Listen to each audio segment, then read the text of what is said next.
Nous devons ensemble avoir conscience que nul autre que nous-mêmes ne viendra sauver notre nation et que cela exige de chacun de nous une mobilisation tous azimuts. Peuple congolais, il est temps de nous lever, de nous serrer les coudes et d'agir pour défendre notre patrie, notre intégrité territoriale et l'intangibilité de nos frontières.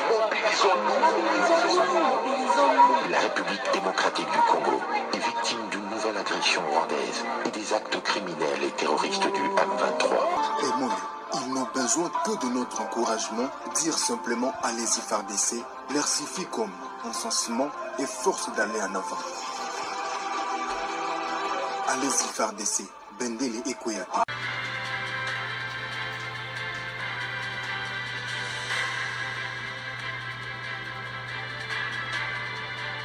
Bonsoir, bonsoir, bonjour, c'est Congo News 24. Bande Konanga, comme toujours avant de commencer notre émission, nous disons merci à Dieu. Nous disons merci à nos chers abonnés et téléspectateurs qui nous suivent partout dans le monde et en RDC. Bande Konanga, soyez les bienvenus. À la une, chers téléspectateurs, et Yindi Bandeko, de lourdes pertes RDF 123 après violent combat contre les Wazalendo ce dimanche. Boko yoka ba vérité, Bandeko ba juba perte à kosakanate, oyoka ba dega kota Kagame, eza kosakanate, toza la connecté. Deuxième point, chers téléspectateurs. Wazalendo affiche Bandeko, frustration contre le commandant des opérations FARDC. Alors, Bandeko, Makamboza Minene, Baza Penda frustré contre le commandant. Alors, tout développant une émission Nabiso, qu'est-ce qui se passe? Ba commandant Basali Nini. Oyo Wazalendo a fâché Nandenga Mukiti. Alors, tous à la connecter. Chers téléspectateurs, tout une émission Nabiso directement dans le champ de bataille. Tokende directement na Nord Kivu et pas wapi na Masisi Masola kitoko salami. Ba Wazalendo ba beti batolo kola banyama. Ba Wazalendo ba beti bango biloko moto oyo kaka de lourdes pertes kota Kagame. Les hommes de Kagame ba subir ba lourdes pertes. Oyo ba kokite. Marche en arrière. Toloba que ce jeune au plus en plus, bazo continue kobunda, bako koma na niveau mususu. FARDC, félicitations Masolo Kitoko. Bozala toujours simba Wazalendo. Alors, Baramboka, comment c'était passé? Ton amère ko expliquer pena yango. Très tôt, ça a commencé le dimanche. Ba meka ko samaki dimanche eza ko sakanate ba petit bon biloko na ndenga mukete. Alors mena ba zuba perte ko sakanate ba vandate guerre les gars qui dimanche parce que ce sont eux qui ont commencé.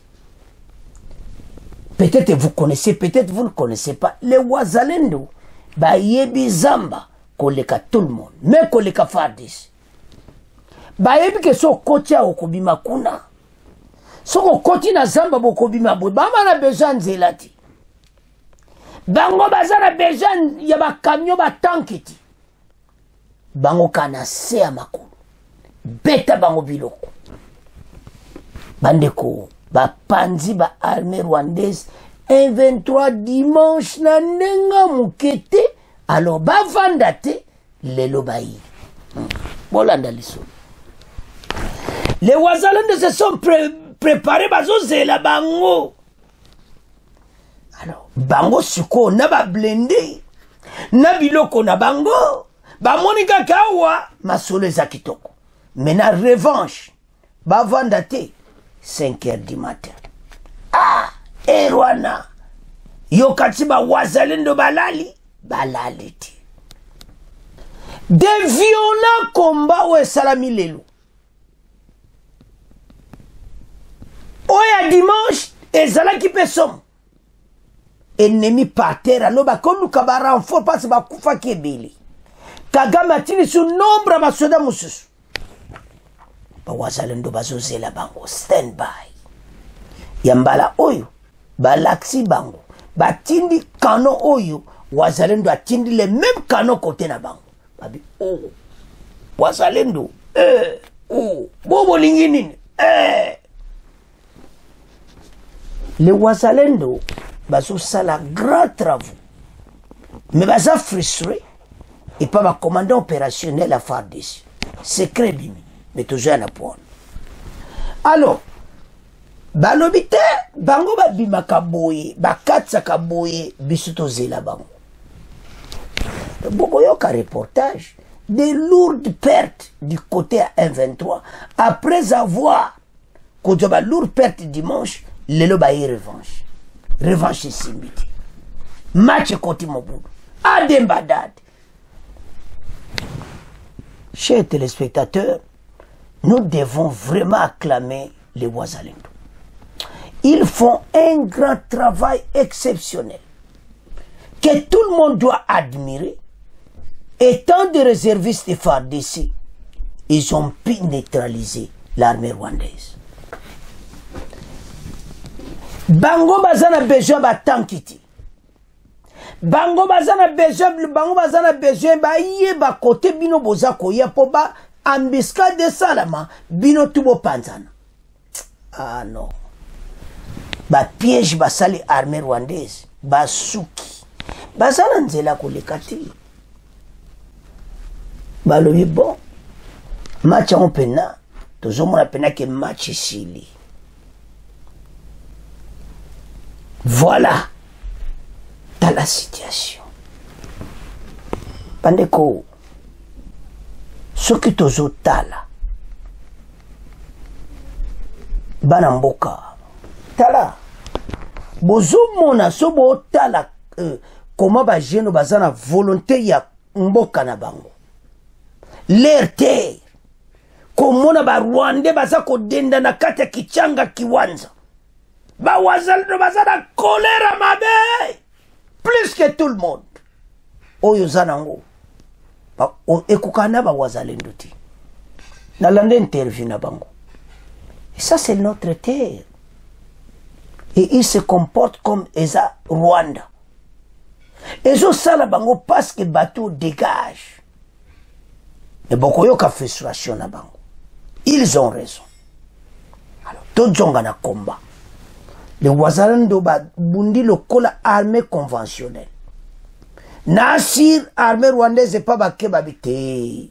O ezaba Wazalendo, tu eza FARDC ça se déguisa Wazalendo.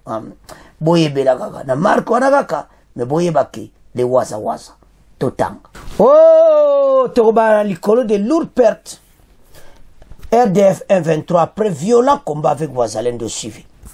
Des violents combats opposés lundi 9 septembre, les rebelles de 1-23 soutenus par les Rwandais aux combattants volontaires pour la défense de la patrie VDP Wazalendo dans les territoires de Massissi. Ces affrontements qui ont commencé tôt le matin se déroulent précisément dans l'agglomération de Mouyeto et dans d'autres villages environnants du groupement de Bachali Kaembe, Nord Kivu. C'est depuis 3 heures du matin que des combats intenses sont repris, notamment dans les villages Mouyeto, Kanzenze, Kanyati, Nyamitaba. Les rebelles du 1-23 RDF auraient repris leur attaque contre les groupes armés dans la zone. Après d'autres combats presque toute la journée, la veille, entre les mêmes belligérants dans cette partie du groupement Bachali Kaimbi, rapporte des sources locales. Selon elles, cette rébellion soutenue par le Rwanda attaquerait ce lundi en représailles. Bolanda Bandeko. En représailles aux lourdes pertes qu'elle a subies lors des affrontements de dimanche. Donc dimanche, FARDC azotala ba wazalendo bazako nyata bango biloko ya moto. FARDC azotala kaka arbitre. Beta bango biloko, yeah. Beta bango biloko ya moto, yeah. Donc match ezo beta mana cascade. Bazako lela. Alors, Depuis le 1er septembre, des combats parfois sporadiques opposent les rebelles du M23 aux différents groupes armés, notamment autour de Kibirizi, dans la chefferie de Bwito, en territoire de Rutshuru, ainsi que dans les dégroupements de la chefferie de Bachali du territoire Massissi. Donc, le combat s'est passé à deux côtés. Les Wazalendo se sont bien organisés, à tel point que l'armée rwandaise et ses supplétifs de M23 ne pourraient même pas passer. Masolo Kitoko. Plusieurs témoignages font état d'un renforcement des positions des rebelles en hommes et armements dans ces zones. Ce qui, selon certaines sources, met de plus en plus en péril le processus de paix en cours à Luanda, en Angola. Processus en Angola. Wazalendo balobi bino sobo occupé yango te, biso pe Wazalendo toko occupé yango te. Donc soto comprendre le Wazalendo, bazo mona ke ba comprendre bateau yo, baza na double G. Donc bazo kansa ke mbala oyo bato baza kidiba. Mutaza kidiba zati. Na mesa wana na Angola bozo solola, ne kote oyo Wazalendo azo sala bango biloko moto. Sasa bango beta bango biloko moto ba panzana di. Ba okay na biso wapi? Match ezana cannabis. Biso toko gagne bituba oyo bango bakokoma fisri. Match eza mugulu. Alors bandeko makambo eza ya kosakana ngoti. Alors tolanda confirmation de lourdes pertes ce dimanche. Baza ko panzana en débandade. Tolanda bon to continue mission na biso. Bonjour. Au Nord Kivu, les combats opposent depuis tôt ce lundi le rebelle M23 soutenu par le Rwanda aux volontaires pour la défense de la patrie VDP Wazalendo dans le territoire de Massissi. C'est précisément dans l'agglomération de Moueto et autres villages environnants dans le groupement de Bachali Kaembe. Selon plusieurs sources locales, ces combats qui ont commencé depuis le début de ce mois de septembre dans cette zone ne font que s'intensifier. Bernard Nyangui. C'est depuis 3 heures du matin ce lundi que d'intenses combats ont de nouveau repris dans le village Moueto, Kanzense Kanyati et Nyamitaba entre autres, dans cette partie du groupement Bachali Kaembe. Les rebelles du 23 RDF auraient repris les attaques contre les groupes armés après d'autres combats presque toute la journée hier dimanche entre les mêmes belligérants dans la même zone. Nos sources supposent que cette rébellion soutenue par le Rwanda a attaqué en représailles après avoir subi de lourdes pertes lors des affrontements de dimanche. Depuis le 1er septembre, les combats parfois sporadiques opposent les rebelles du 23 aux différents groupes armés, notamment autour de Kibirizi, dans la chefferie de Bwito, territoire de Rutshuru, ainsi que dans les deux groupements de la chefferie de Bachali, en territoire de Massissi. Plusieurs témoignages font état d'un renforcement inquiétant des positions des rebelles en hommes et en armement dans ces zones, ce qui, pour nos sources, mettrait de plus en plus en péril le processus de paix en cours à Luanda, en Angola. Goma. Chers téléspectateurs, nous avons suivi des lourdes pertes na combat ya dimanche. Embuscade moko bazwa ki bakotikala etikali souvenir pour la armée rwandaise. Ba memi ba bibembe na bango, ba cadavre na bango, ba memi yango, ba lukadende nya kobenda na match sa mobulu. Na ete so combien de bombes tira ki bango. Ah, le waza masolo kitoko. Tozo komisa bino ba Wazalendo. Ah non, c'est jeune. Masolo Kitoko. La victoire de Wazalendo. Nasi ba beta bambiscade, mais où est Salamaki dimanche? C'était hier. Ah, alors armée rwandaise ba Monica Kambiscade. Ba téléphoné Kigali a le but au tina renfort ba yé. Ba sali Wazalendo surprise na 3 heures du matin. Wazalendo le bisotoza bambeta kano kagame azue pa ba européen ba yoka Wazalendo a répliqué les mêmes canons match sali bombulu ba bouger na ndenga mobabi. Non, ce ne sont pas les Wazalendo, ça c'est FARDC boyebela. boyebela na yebite so biloko ya Chine si ekomaki boza na problème. Donc ndenge boza wana nous sommes en position de force bokene koluka bino moko bo signé accord à Luanda basolesi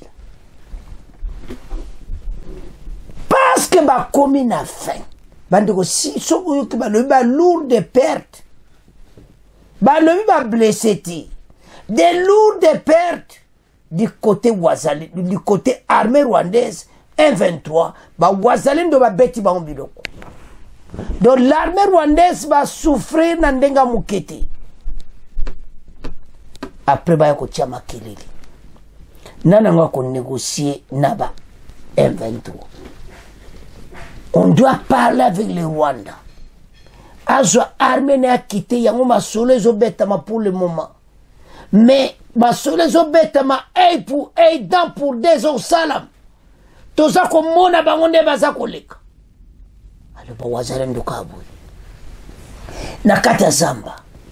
Donc bino kona ba tanki boza koya tozo zela bino. Bongo ndenge boko panzana na nenga muketi. Ah boy ambiskat. Tala ambiskat le salamaka. Donc bas armée rwandaise muta tiki ba armée ba pakati mbangu bon ba tikala ki musu déjà bibe menacé. Et qu'est-ce que Wazalendo fait? On récupère tous les armes. On les met dans des embuscades et on récupère des armes. T'as la place ba arme na bango. Parce que bango ba kondi mateke na place wana. Nzone Wazalendo yakina nzela Zamba. Bango ba yaka na nzela direct. Mais Wazalendo a douce la saison combien de kilomètres pour ka kotika biloka moto na nzela. Ah bon ndenge bayambaki yango na ndenge amukiti. Na siba Wazalendo baza ko seka bona nde bazo panzana. Parce que c'est comme ça. Bande ko notre armée peut-être que tozo mona kakaboui tala farde ça comme na niveau mususu. C'est pour cela que baza ko pesa ba Wazalendo malgré les problèmes zoleka baza ko renforcer le Wazalendo mais Wazalendo baza satisfait. Donc direct on a deuxième point. Chers téléspectateurs, travail Wazalendo au sala baza ko séparate na ba commandant ya FARDC ba condition ba opesa ba tonton comprendre. Peut-être bo attaquer tala to senga ba konzi ya FARDC botika bano calme. Bande ko message bimina Afrique Intelligence. Bango so balobi ratakati za vérité.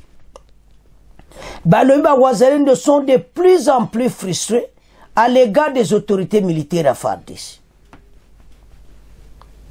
Bo pesa bango bazana besoin nango. Bo tika ko limiter bango. Accord à Luanda et Taliban te. Côté pa M23 accord à Luanda et Taliban te. Et puis bazana ba preuve que bango tu bazo bandati. Pour bato a suivi bazali. Bazo la nana beta ki lisasa liboso. Et ça kaka armée rwandaise. Donc bazana problème ti. Laissez ces jeunes se battre. Alors, selon bango, bazo mona comportement ba konja FARDC, ezo sala bango bien ti. Soto comprendre, bazo peksa bango. Ah, ba konjo yo, botika bana babunda. Facha teki bango wana pambati. Facha zana confiance ba jeune oyo. Soki le ba komba réserviste passe dans musala kitoko ba osala. Bandeko ces jeunes armée rwandaise en débandade. Des lourdes pertes dont yango lelo batindi renfort baye oyo kaka revanche en représailles baye na 3h du matin. Alors travail oya boy il faut qu'on commence yango tozala MP hein donc bolamu na bato basi baso travailler bandeko ils ce qu'ils font baso tantaka bango ambiska tamba koya ba panzani ali bake ba récupérer ba arme armée rwandaise nyoso ante taba musoba pakati mbango allez bon musoba kofi to baso tante bango ba place mondi maté tani Wazalendo bazana coussin biloka moto Voilà. Alors, tellement que Nangana Batune ba koufi ebele, bazo obligé ba changer ba stratégie. Bino bolobi ke na Luanda etalibinoti. Wazalendo pe alobi biso pe na Luanda etalibisote. Mabe wapi. Il faut bosolola en position de force. C'est pour ça que na Luanda masolo ezokene kitoko. Parce que biso za la force pour le moment. Kagame et ses hommes ne croyaient pas. Oyuba moni pas Wazalendo. Ils ne pensaient même pas que le Wazalendo peut aller de loin comme ça. Peut même faire des embuscades terribles. Des embuscades bango tout ba kufio bazala qui ne va blender. Allez, on ne fait que récupérer les armes. Mission Wazalendo. On met des embuscades et on récupère les armes. Kagame et ses hommes ils cherchent parfois qu'est-ce qu'ils peuvent, comprendre. Donc voilà. Mais ça ne va pas. C'est ça la situation. Et l'eau est important. Et l'eau comme à Camboyo. Donc, surtout au Talakota, Bandeko. Situation Tozanangwa, à l'est. Ba wazalen de photo komisa baza kobunda. Mais baza un peu frustré na ndenge ba kontiarme ba autorité bango na l'air bazo sala o bazo sala. On dirait ba otika ba on peut liberté te. On dirait bazo coincé bango na ndenge ba volonté balinga ba sala. Donc il faut baluka uchiwe ba kene ba vérifier qu'est-ce qui se passe au juste. Batu ba sa boulot kitoko. Et c'est bazo pekisa ba bunda. Donc il faut vérifier parce que si le ben infiltré baza. Donc ça m'a comme très sérieux pourquoi ils sont fichés. Pourquoi Afrique Intelligence a mis cet article là. Article là comme ma pamba ti photo lobela. Ba konzibo peut se ba commentaire ba état-major ba quitter Kinshasa ba que récolter là ce qui se passe sur le terrain. Bazo peksa Wazalendo pourquoi? Il y a un bon travail tout ce monde. M23 le que biso de makamoya accord à Luanda. Wazalendo peut le biso peut te bien monter mabe wapi sala bango masulu. Les waza bande kwa kivo boyebi bango. Yebsa bango que la population congolaise baza simanabino. Babange le côté. Mokonza mboka lo waki so mo likamo clair te bobenga mokonza mboka. Boyebisa yi. Mbala oyo to boy repli stratégique ezati. Ceux qui bazo yebisa bino repli stratégique mo sala ngoti. Peut-être que ben filtrer bazaraka. Chers téléspectateurs, je peux vous assurer, depuis cesser les feux, depuis que l'armée rwandaise et ses supplétifs ont récupéré Aïcha, ils n'ont plus de force. Bakoko récupère ta agglomération mon côté. Pour vous montrer que quand il n'y a pas de repli stratégique, il n'y a pas Oyoka Bakolabo, Toza toujours vainqueur. Donc banda wana et banda qui armée rwandaise a ko récupérer ta vie a ta ko gagner village mon côté baza frustré les Wazalendo. Mais pourquoi tala de ba auto gagner bitumba mais ba bombité ba le bin Afrique Intelligence que tout ça frustré de plus en plus avec les autorités militaires à Fardis. Bozo sala bango nini. Bolingi bango basala nini. Bango baza bata repli stratégique. Baza bato kotiawa, biso to kotiawa. Boyena ba blende, biso to koti na sama bili. Match za mobulu, totanga. Oh, banamboka. Afrique Intelligence à côté droite de Tangayango.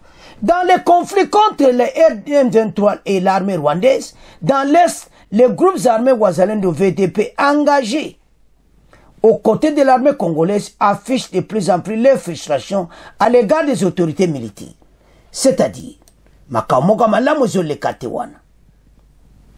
dans l'Est, la tension monte entre Kinshasa et les milices autrefois rebelles, désormais engagées aux côtés de l'armée congolaise, dans le conflit contre les M23 et ses supplétifs.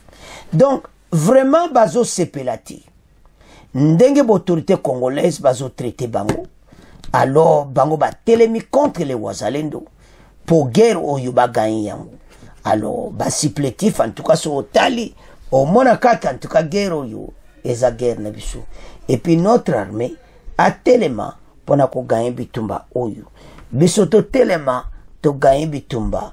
Pour to gagner yango, et armée rwandaise ba quitter RDF 123 to tikabango.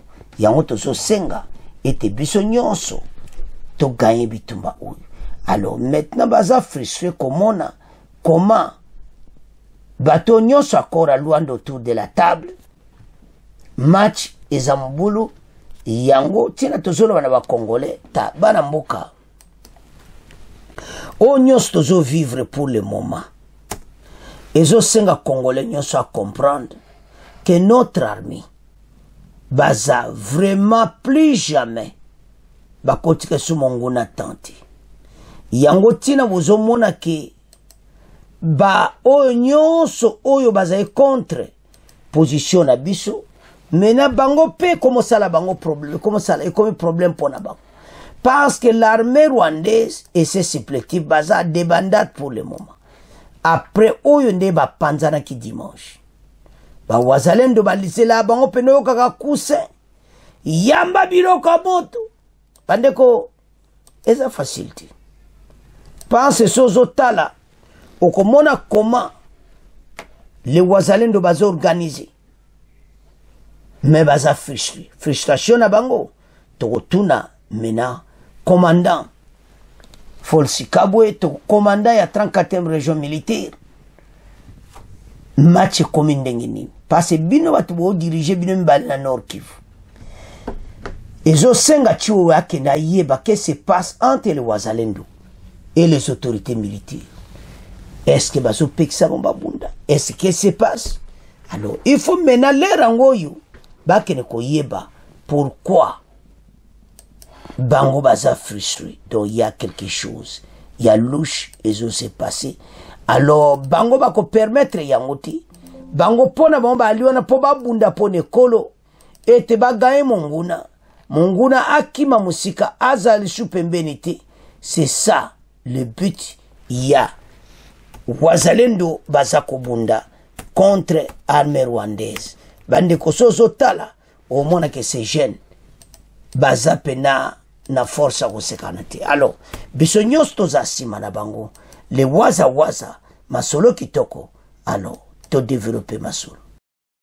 Bande ko soko tali dossier oyo otali makambo oloba mais makambo za minene oba lobaka eyindi les wazalendo selon Afrique Intelligence babi baza vraiment frustré contre ba autorité militaire à Fardis le commandant.